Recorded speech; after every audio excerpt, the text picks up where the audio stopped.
Voilà, bonjour, nous allons découvrir aujourd'hui le Clap Facile 2. Donc un téléphone dans les téléphones les plus simples d'utilisation au niveau des clapets. Donc je vous montre déjà le téléphone par rapport à des lunettes par exemple, par rapport à la taille, lorsqu'il est fermé, lorsqu'il est ouvert. Voilà, par exemple, vous pouvez voir, le téléphone est fourni avec une base, évidemment.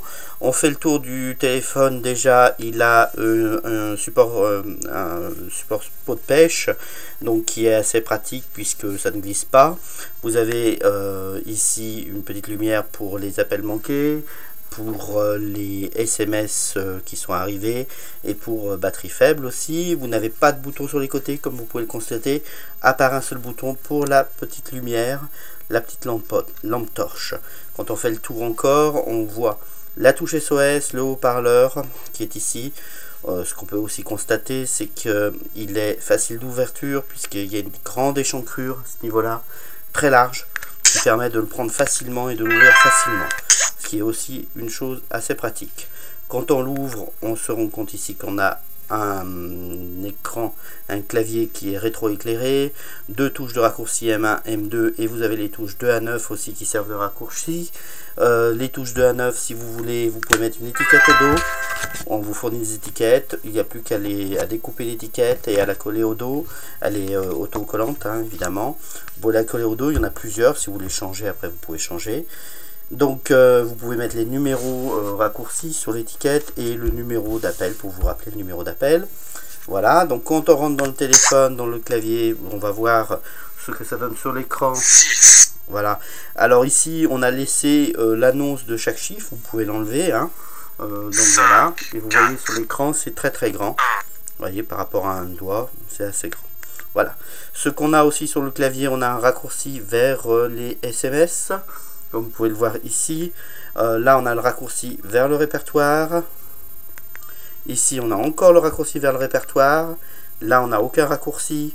Le but étant d'avoir le minimum de choses possibles sur le clavier, les choses principales. Là ici vous avez évidemment les historiques d'appels. Enfin, vous avez le menu, donc on va aller dans le menu, on va voir déjà le menu, comment il se présente. Vous avez par exemple, vous voyez, le menu est écrit en blanc sur fond noir, ce qui est pratique pour la lecture. Voilà.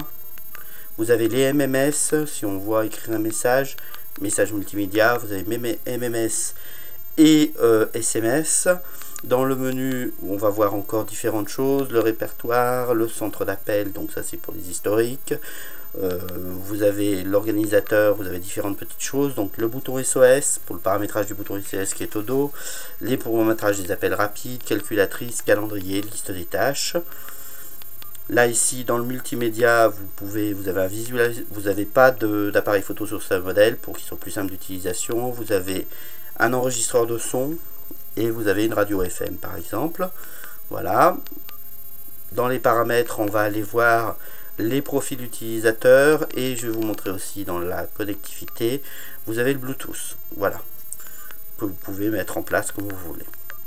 Dans les profils utilisateurs, donc le choix des sons, vous avez évidemment le vibreur, comme vous pouvez le mettre, hein, et vous pouvez choisir le son de la sonnerie, par exemple modifier. Voilà, vous avez une vingtaine de sonneries disponibles différentes. Voilà. Et un réglage des sonneries jusqu'à 7, jusqu'à un volume de 7. Voilà. Il a été mesuré à 80 décibels. Voilà pour ce modèle qui est donc le Clap Facile, qui est aussi évidemment fourni avec sa base de chargement comme vous l'avez ici. Voilà donc pour le modèle le Clap Facile.